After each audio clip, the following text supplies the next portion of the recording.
सभी दोस्तों का MTC ऑनलाइन कॉमर्स क्लासेस में हार्दिक स्वागत है। जैसा कि हमारे 20 MCQ क्वेश्चन की जो सीरीज़ चल रही थी, उस सीरीज़ के अकॉर्डिंग हमारी नेक्स्ट सीरीज़ में हमारा फर्स्ट क्वेश्चन है, ऋण पत्रों के भुगतान पे दिया जाने वाला प्रीमियम क्या होता है? क्या वो व्यक्तिगत खाता होता है या वास्तविक खाता होता है, नाममात्र खाता होता है, या इनमें से कोई नहीं? तो जो ऋण पत्रों के भुगतान पे जो प्रीमियम दिया जाता है वो एक व्यक्तिगत खाते का उदाहरण है। क्वेश्चन नंबर सेकंड, निक्षेपागारों और न्यूनतम फंड का प्रत्यक्ष निरीक्षण कौन करता है? जो निक्षेपागार होते हैं, न्यूनतम फंड का प्रत्यक्ष निरीक्षण है, वो कौन करता है? NBFC, RBI, सेबी, उपयुक्त सभी। तो निक्षेपागारों और न्यूनतम फंड का जो प्रत्यक्ष निरीक्षण है वो सेबी के द्वारा किया जाता है। क्वेश्चन नंबर थर्ड, दीर्घकालीन ऋण को कौन सा बाजार कहते हैं? दीर्घकालीन ऋण मार्केट है, उसको कौन सा बाजार कहा जाता है? मनी बाजार, कैपिटल मार्केट या बॉन्ड मार्केट, या इनमें से कोई नहीं? तो जो इसका जो राइट आंसर होगा वो होगा कैपिटल मार्केट। जो दीर्घकालीन लोन होता है उसे कैपिटल मार्केट कहेंगे, और मनी मार्केट में शॉर्ट टर्म ऋण है उनका जो बाजार होगा वो मनी मार्केट होगी। क्वेश्चन नंबर फोर्थ है, प्रबंध के सिद्धांत के जन्मदाता कौन है? फ्लेमिंग, बेर्नार्ड, FW टेलर या हेनरी फ्योल? तो प्रबंध के सिद्धांत के जन्मदाता हेनरी फ्योल है। क्वेश्चन नंबर 5, जो भारतीय लेखांकन मानक है परिषद है, उसका गठन कब हुआ या स्थापना कब हुई? 1970 में, 1972 में, 1973 में या 1977 में? तो इसका राइट ऑप्शन हो जाएगा 1977 में। क्वेश्चन नंबर 6 है हमारा, यदि क्रय प्रतिफल की गणना किए गए विभिन्न भुगतानों के योग द्वारा की जाती है तो इस विधि को क्या कहते हैं? एक मुश्त विधि, शुद्ध मूल्य विधि, शुद्ध भुगतान विधि, अंश मूल्य विधि। तो जो क्रय प्रतिफल की गणना के लिए जो विधि है उनको अगर हम देखें तो शुद्ध विधि में तो एक साथ ही पेमेंट कर दी जाती है। इसके अलावा शुद्ध मूल्य विधि में विभिन्न भुगतानों के योग द्वारा जो ज्ञात किया जाता है वो शुद्ध मूल्य विधि होगी।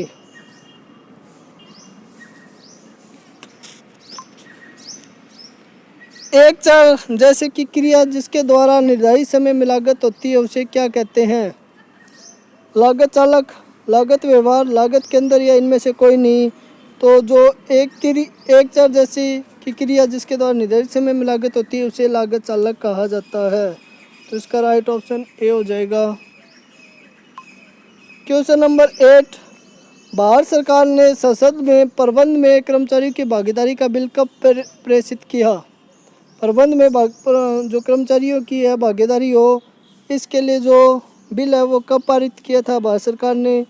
तो इसका जो बिल पारित हुआ था, क्या वो 1983 में हुआ था या 1988 में हुआ था या 99 में हुआ था या 1981 में हुआ था? हमारे पास 4 ऑप्शन है, तो इसमें से जो राइट ऑप्शन है वो होगा 1990 में। लाभ हानि खाते में प्रवाहित ह्रास की राशि प्रतिवर्ष किस पद्धति में बदलती रहती है? स्थायी किस पद्धति में, वार्षिक पद्धति में, क्रमागत ह्रास पद्धति में, बीमा पॉलिसी पद्धति में? तो इसका जो राइट ऑप्शन होगा वो होगा क्रमागत लागत पद्धति में। जो ह्रास की राशि है वो प्रतिवर्ष बदलती रहती है। क्वेश्चन नंबर 10, यदि समकों का वर्गीकरण केवल वर्णनात्मक विशेषताएं जैसे जिसे मापा नहीं जा सकता के आधार पर किया जाए तो उसे क्या कहते हैं? भौगोलिक वर्गीकरण, कालक्रमात्मक वर्गीकरण, गुणात्मक वर्गीकरण या मात्रात्मक वर्गीकरण? तो इसे गुणात्मक वर्गीकरण कहा जाता है। अर्थात गुणात्मक वर्गीकरण वे होते हैं जिनका केवल वर्णनात्मक विशेषताएं नहीं मापी जा सकती के आधार पर होते हैं, वो गुणात्मक वर्गीकरण होते हैं। किसके अपवादों द्वारा प्रबंध की तकनीक को विकसित किया गया? अपवादों द्वारा प्रबंध का सिद्धांत है वो क्या जोसेफ एल मेसो द्वारा प्रतिपादित किया गया था, या लेस्टर आर बिटेल के द्वारा प्रतिपादित किया गया था, या एल एफ उर्विक के द्वारा प्रतिपादित किया था, या पीटर ऑफ ड्रकर के द्वारा प्रतिपादित किया था? तो अपवादों द्वारा प्रबंध का सिद्धांत है वो लेस्टर आर बिटेल के द्वारा प्रतिपादित किया गया था। तो इसका राइट ऑप्शन हो जाएगा बी। क्वेश्चन नंबर 12, नई औद्योगिक नीति की घोषणा किस वर्ष की गई थी?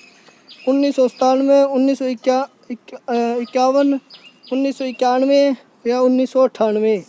जो नई औद्योगिक नीति की घोषणा है वो 1991 में की गई थी। कर्मचारियों की विकास संभाव्यता की पहचान किसके जरिए की जाती है?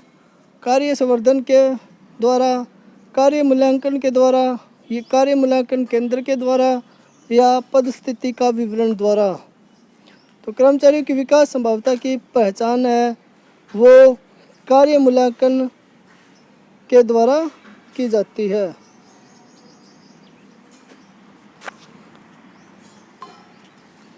मशीन को खरीदने के स्थान से स्थापित करने के स्थान तक ले जाने के लिए बीमा खर्च को क्या कहते हैं?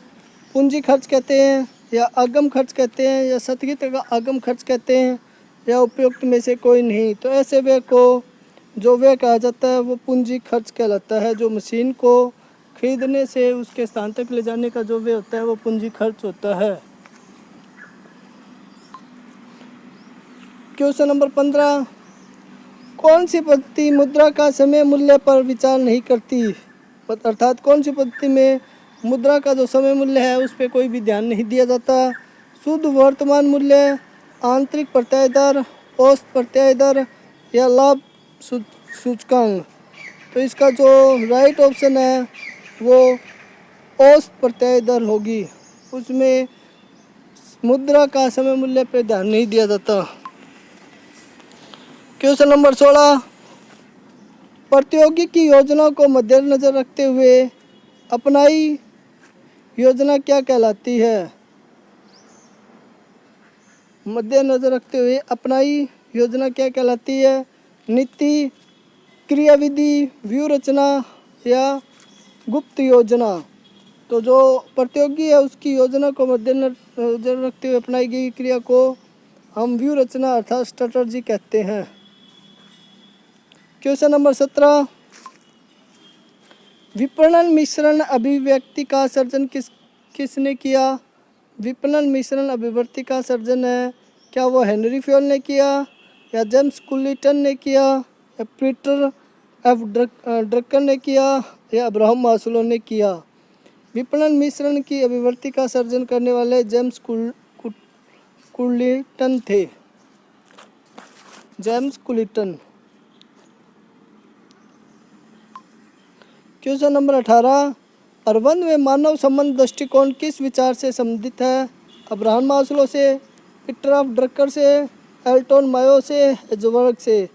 मानव संबंध जो दृष्टिकोण है, विचारधारा है, वो पीटर एफ ड्रकर से संबंधित है। क्वेश्चन नंबर 19, भारत में व्यापारिक बैंकों को चालू रखने के लिए लाइसेंस कौन देता है?